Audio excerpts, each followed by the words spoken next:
Once upon a midnight dreary, what I pondered became weary. Over many a quaint and curious volume of forgotten lore, while I nodded, nearly napping, suddenly there came a tapping. Like someone gently rapping at my chamber door. "'Tis some visitor," I muttered, tapping at my chamber door. Only this, and nothing more. Ah, distinctly I remember, it was in the bleak December, and each separate dying ember brought its ghost upon the floor. Eagerly I wished the morrow, vainly I had sought to borrow from my books sources of sorrow, sorrow for the lost Lenore, for the rare and radiant maiden whom the angels named Lenore, nameless here forevermore. And the silken satin search and rustling of each purple curtain thrilled me, filled me with fantastic terrors never felt before. So that now, to still the beating of my heart, I stood up, repeating, "'Tis some visitor entreating entrance at my chamber door. Some late visitor entreating entrance at my chamber door. This it is, and nothing more." Presently my soul grew stronger, hesitating, then no longer. "Sir," said I, "or madame, surely your forgiveness I implore. The fact is, I was napping, and so gently you came rapping, and so faintly you came tapping at my chamber door, that I scarce was sure I heard you. Here, I opened wide the door. Darkness there, nothing more. Deep into the darkness peering, long I stood there wondering, fearing, doubting, dreaming dreams no mortal ever dared to dream before. But the silence was unbroken, and the stillness gave no token. And the only word there spoken was the whispered word, "Lenore." This I whispered, and an echo murmured back the word, "Lenore." Merely this, and nothing more.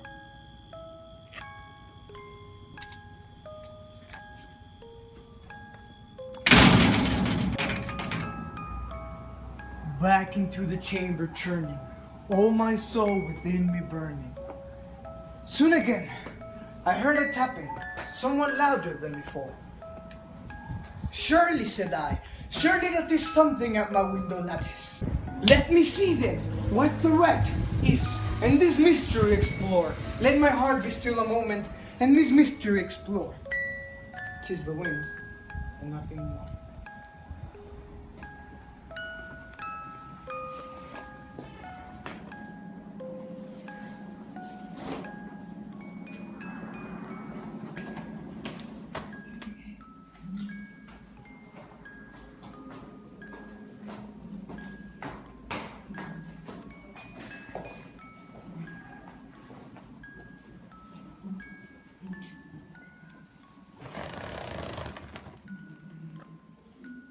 Open here a flawless shutter, when with many a fortune flutter. In there stepped a stately raven of the saintly days of yore. Not the least obeisance made he, not a minute stop or stayed he, but with mien of lord or lady, perked above my chamber door, perked upon a bust of Pallas just above my chamber door, perked and sat, and nothing more. Then this ebony bird beguiling my sad fancy into smiling.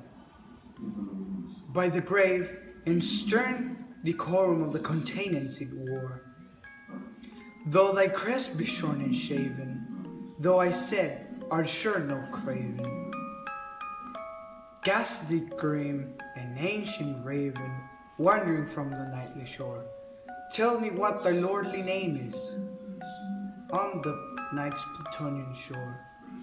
Quoth the raven, nevermore. Much I marvel this ungainly fowl, to hear discourse so plainly, though its answer little meaning, little relevancy bore, for we cannot help agreeing than a living human being ever yet was blessed with seeing bird above his chamber door. Bird or beast upon sculpture bust above his chamber door, with such a name as Nevermore. But the raven sing on the lonely passage bus spoke only that one word. As if he saw in that one word he did appear, nothing further than he uttered, not better than he fluttered, till I scarcely more than mother. Other friends have flown before, on the morrow he will leave me, as my hope flowed before, then the bird said, nevermore. Stand on my stillness, broken my reply, so I've just spoken without his say I, but the other is his tone. But the raven still beguiled all my fancy into smiling. Straight I will a cushion sit in the front of the bird, and buzz and door. Then upon the velvet sink I betook myself to linking, fancying to thinking, what is ominous bird of yore? What this grim, uneasily ghastly gaunt and omniscience bird of yore meant in croaking, nevermore.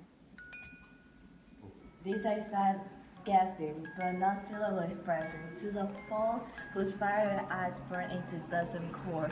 This and more I said, diving with head at easy recycling, and the cushion velvet leaning, and the lamplight gold o'er.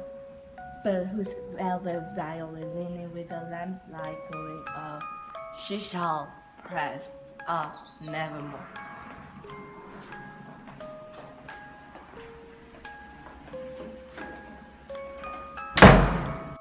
Then my thought dear credencer, perfumed from an unseen censer, swung by seraphims, whose footfalls tinkled on the tufted floor. Wretch, I cried, thy God had lent thee, by these angels he had sent thee, respite, and nepenthe thee from the memories of Lenore. Quell this kind nepenthe, and forget this lost Lenore. Quoth the raven, nevermore. Prophet, said I, thing of evil. Prophet still with bird devil, where tempest sent or where tempest tossed the hero shore.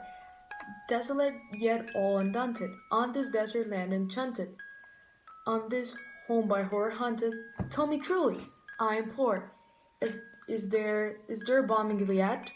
Tell me truly, I implore. Quoth the raven, nevermore. Prophet, said I, thing of evil, prophet still with bird or devil, by the heaven that bends above us, by that God we both adore. Tell this soul with sorrow laden, if within the distant Aden, it shall clasp a Satan maiden, whom the angels name Lenore. Clasp a rare and radiant maiden, whom the angels name Lenore, quoth the raven, nevermore. Where is sign of parting bird and fiend, I am shrieked, upstarting, get thee back into a tempest, and the night's Plutonian shore. Leave no black plume as a token of that lie thy soul had spoken. Leave my loneliness unbroken, quit that bust above my door. Take thy beak from off my heart, and take thy form from off my door. Quoth the raven, nevermore. And the raven, never flitting, still it's sitting, on the pallid bust of Pallas, just above my chamber door, and his eyes have all the seeming of a demon that is dreaming, and the lamplight over him streaming throws his shadow on the floor, and my soul from out that shadow that lies on the floor shall be lifted nevermore.